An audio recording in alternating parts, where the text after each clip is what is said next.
I didn't have a job lined up at the end of my final year.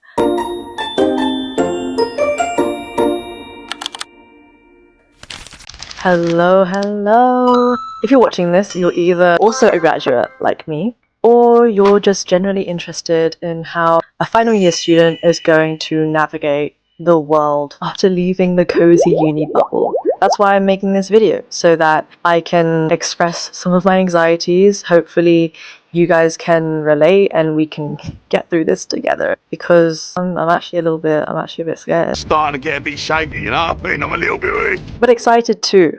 I'm going to be talking through a lot of topics that probably have been on your minds. What to do about the friendships after uni. I'll be talking about moving back home, partially losing my independence that I've, created at uni, and then employment or unemployment. That's actually something that you're going to have to stick to the end to watch, because I have a very big announcement regarding that. If you don't know me, my name is Marguerite. I'm a 4th year English and History student at the University of Warwick. I handed in my last ever uni assignment 3 weeks ago. I move out of my accom in a week and I graduate in a month. Please consider subscribing, because I'm going to transition from, making uni content to postgrad content, which I think is super exciting. I have no idea what that's going to look like. Going into final year, I knew that I needed to appreciate and make the most of the limited time that I had left with my uni friends.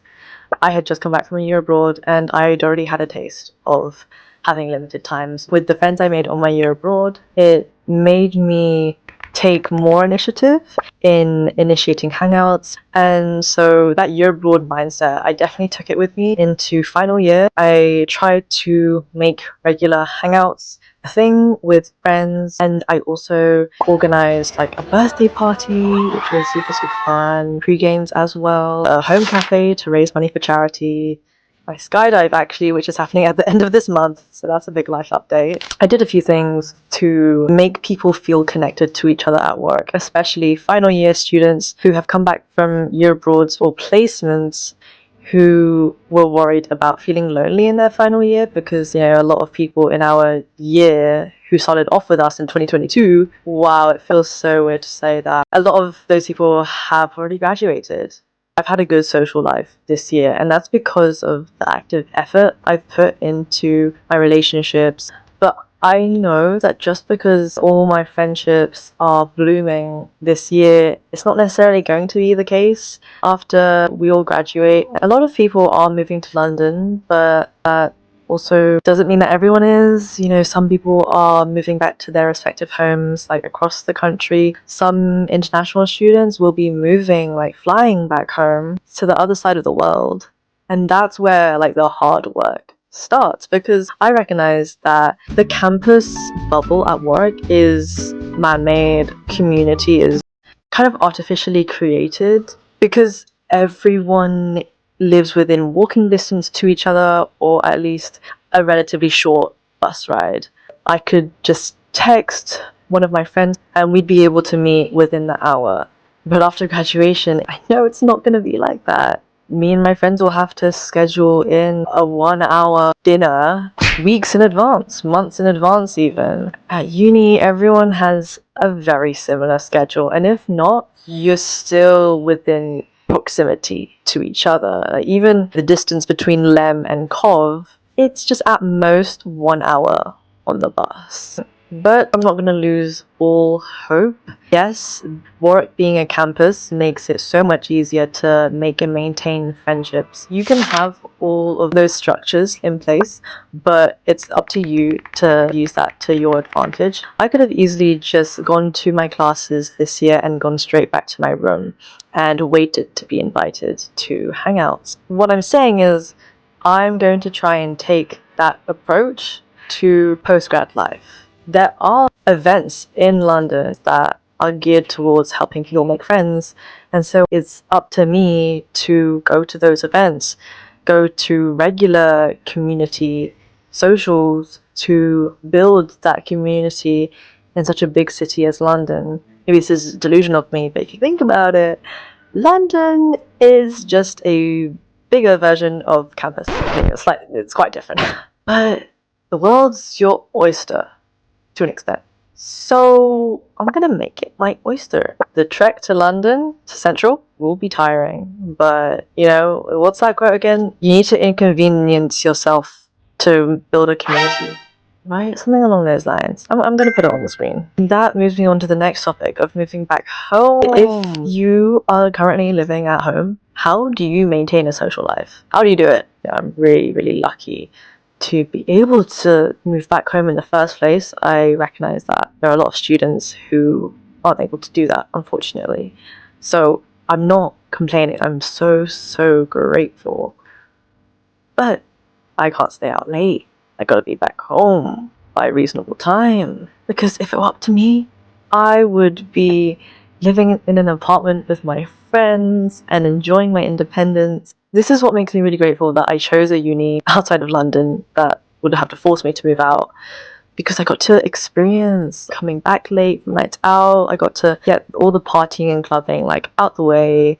And now, genuinely, I can say I'm ready to move on to the next chapter and do social activities outside of partying and clubbing. Experience the bars, like jazz bars in London. When you finish work, what do you do? Do you go back home? Or do you stay out in London in the evening, meet up with friends?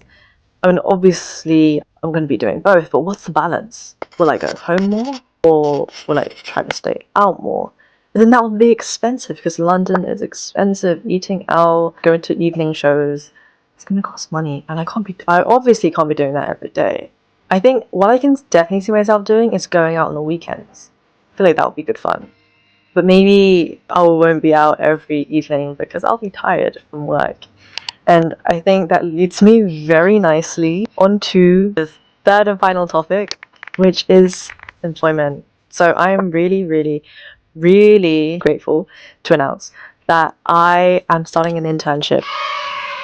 It might seem like I've got this internship out of nowhere, that it just landed on my lap. It definitely didn't happen like that. I just didn't document the journey because I was just so embarrassed that I didn't have a job lined up at the end of my final year. Term 1 was so rough for me.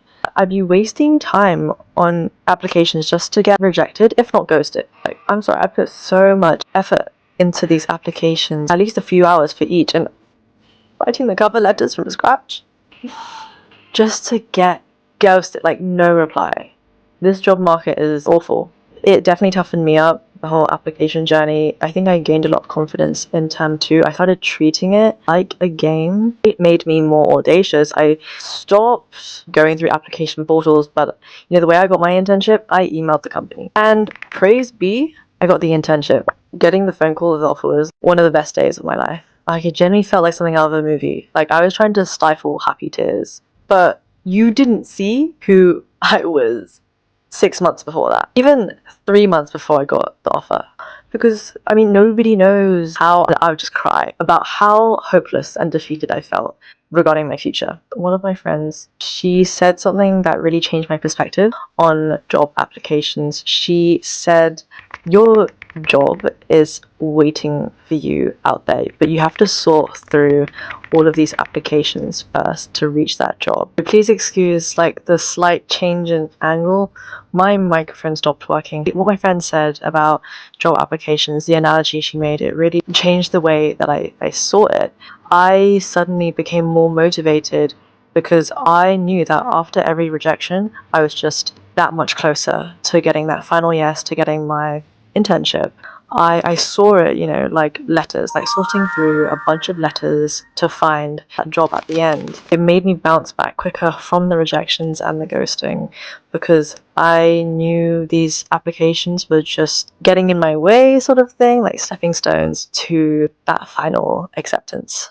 Big shout out as well to my boyfriend. I don't think I would have been able to push through if it weren't for him. You know, I was about to give up on job applications back in January. I made the application for this internship in March. So imagine if I'd just given up. Imagine if I didn't have someone by my side cheering me on, seeing my potential, encouraging me to be more fearless and audacious and shameless in my applications. Thank goodness I kept going. If you don't have someone cheering you on, let me be the one to cheer you guys on. Let me be the one to encourage you guys to be audacious and to be shameless. It's not about showing your skill set and your personality, it's about showing it off. Going that extra mile to put yourself in a position to be noticed. Whether that's through strategic coffee chats, cold emails, you need to brag, you need to boast. And as someone who is modest, I don't like taking up space. I had to relinquish all of my inherent character traits in order to land this internship. This audacity came from the frustration that I had from the previous rejections, and that frustration and anxiety, I believe, turned into fuel that pushed me to keep on fighting. It's an uphill battle, but with the right people surrounding you and supporting you, you can do it. Even if it's just my channel, like come back to this video, come back to this section, this pep talk when you need it. And I need you to internalize that you are capable, but you just need to show off these capabilities. If you don't know how to show off your skill set and what value you provide to the company, they're not gonna give you the time of day. I know all of you will get jobs. It may take longer than you want, but your job is waiting for you, as my friend said. If I didn't alleviate any of your concerns about the future after uni, I hope I at least spoke to some of your anxieties and made you feel less alone. That's essentially what my channel is about, because I don't have all the answers. I'm just a 22-year-old graduating uni. I'm still learning. I still get so defeated sometimes. I'm just a human being like you, trying to get through life. We can get through life together. We can make life exciting and fulfilling and full of love. Yes, we are going to do that. I am going to do that, and I'm going to document that on this channel, so stick around. I mean, thank you so much for getting to the end of this video. That's all I wanted to talk about. If anything resonated with you, please leave a comment. You know, you can shoot me a message as well. And what am I doing now? In half an hour, I'm heading off to dinner at the Duck with my friends. Yeah, I've got one more week of uni, going to make the most of it in true Marguerite fashion. I will see you in my next video. Who knows when the next video will come out? Wow, I'm not going to be a uni student. Oh, wow. I'm going to be an intern the next time I do a video. Crazy.